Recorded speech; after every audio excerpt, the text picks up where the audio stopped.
Bien, on va donc maintenant s'intéresser à une nouvelle requête qui est la requête numéro 17. Et si on lit la requête, donc on veut le lieu et la date où il a fait le plus chaud au mois de juin et la température correspondante. Donc en fait, ce qu'on veut trouver, c'est quelle était la station et à quel moment il a fait le plus chaud au mois de juin sur l'ensemble des stations dont on dispose cette année-là. Alors, pour faire ceci, on va déjà commencer par relancer la base. Et on peut faire par étapes. On peut déjà essayer de trouver la température la plus élevée qu'il a pu y avoir. Donc en fait, simplement, si on veut la température la plus élevée, il suffit en fait de projeter sur l'attribut température, mais de déterminer la valeur la plus élevée, et ceci depuis la base temps. Donc la table temps comporte l'attribut température, et on choisit la valeur maximale de cet attribut qu'on fait afficher. Et vous voyez que dans ce cas-là, la sélection renvoie simplement à un flottant, tout simplement, et qui pourra être utilisé pour une comparaison ultérieure. Et donc maintenant, ce qu'on peut faire aussi, c'est on pourrait faire afficher l'ensemble pour l'ensemble des stations. Alors pour l'instant, je ne vais pas m'occuper de l'histoire du lieu précis, je ferai la jointure après avec la table station.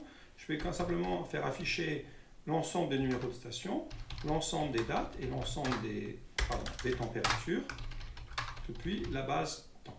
Donc ce que je fais ici, je fais afficher l'ensemble des lignes de la base temps où j'ai projeté sur l'ensemble des stations repérées par leur numéro, l'ensemble des dates et l'ensemble des températures correspondantes. Bien sûr, je vais avoir un très grand nombre de valeurs, d'accord, hein, mais toujours est-il qu'on a ceci. Donc vous voyez, il y a toute une série de valeurs de température pour différentes dates. Par exemple, là, ici, 2017, donc le 30 juin 2017, à 21 h, sur la station numéro temps, il y avait une température en Kelvin qui était ceci.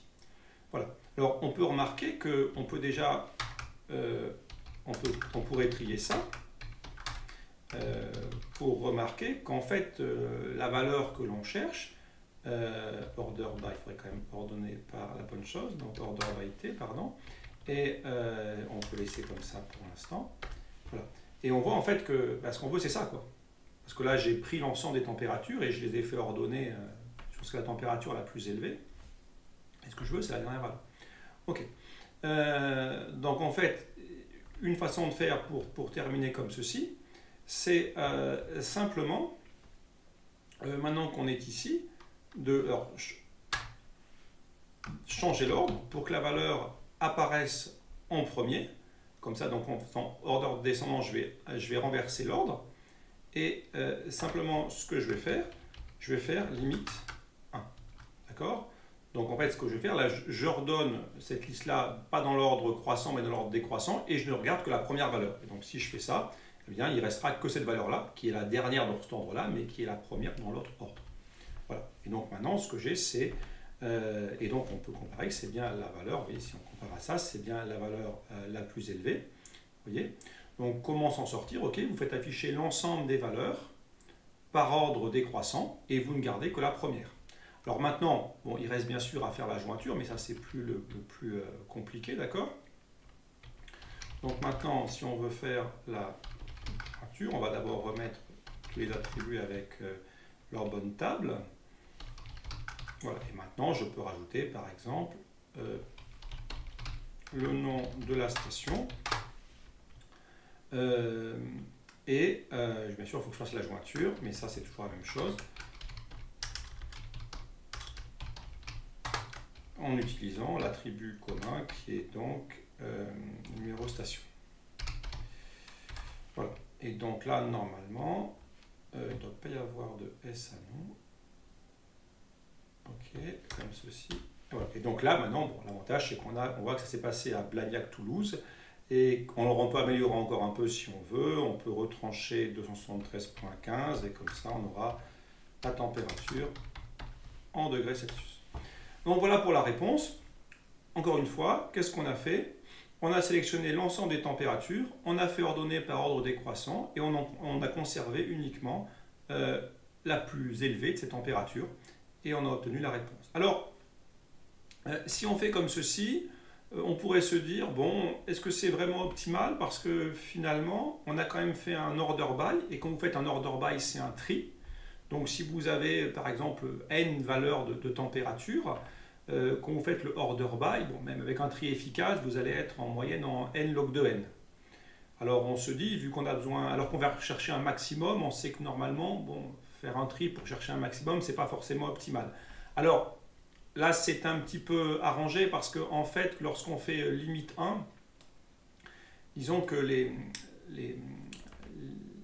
méthodes SQL sont optimisées, les logiciels sont optimisés pour lorsqu'il n'a besoin de conserver que la valeur la plus élevée. Il ne va pas vraiment faire le tri complet, il va faire un tri partiel. Imaginons qu'on fasse un tri rapide, on choisit un pivot, bon, on choisit les éléments en dessous du pivot, les éléments plus grands que le pivot. Bon, vu qu'on veut la température la plus grande, il est bien évident que tout ce qui est en dessous du pivot à la première étape, c'est plus tellement la peine de s'en occuper. Donc voilà, donc sans rentrer dans les détails, a priori, le logiciel SQL maintenant est optimisé.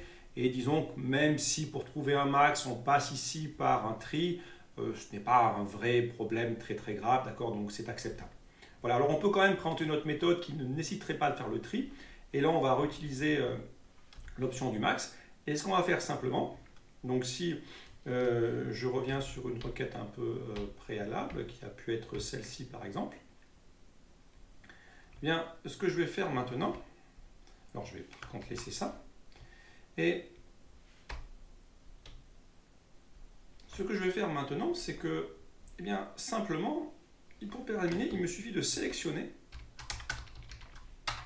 Je vais simplement sélectionner la température, donc parmi l'ensemble des lignes que j'ai, je vais uniquement conserver la ligne pour laquelle la température eh bien, correspondra à 311.15. Et comment avoir ce 311.15 ? C'est de récupérer cette sous-sélection qui est là, de la copier là, peut-être mettre une petite parenthèse quand même, voilà, en faisant comme ça. Donc qu'est-ce que je fais ici ? Vous voyez, donc là c'est une autre méthode.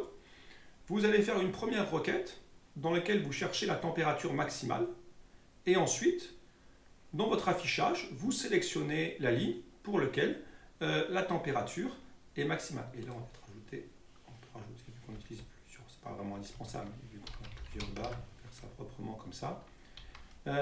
Voilà. Et donc on a bien le même résultat qui apparaît, vous voyez, mais là on n'a pas eu besoin de faire de tri, on n'a pas fait du order by. Donc en quelque sorte, si vous voulez ici, j'ai juste fait chercher un maximum, donc pour chercher un maximum dans une liste, là vous en sortirez forcément en grand taux de n. Donc on va dire que cette requête est un peu meilleure peut-être, mais bon, la première est tout à fait acceptable. Donc voilà pour l'idée, d'accord. Seconde méthode, on détermine d'abord le maximum et on fait afficher la ligne pour laquelle la température correspond à ce maximum. Voilà, donc en fait, hein, si la sélection renvoie un nom, vous pouvez tout à fait l'utiliser pour, en comparaison à la fin, donc sélectionner la valeur de la température qui conviendra. Voilà, je vous remercie pour cette requête qui a été un peu longue, mais on l'a fait de différentes façons.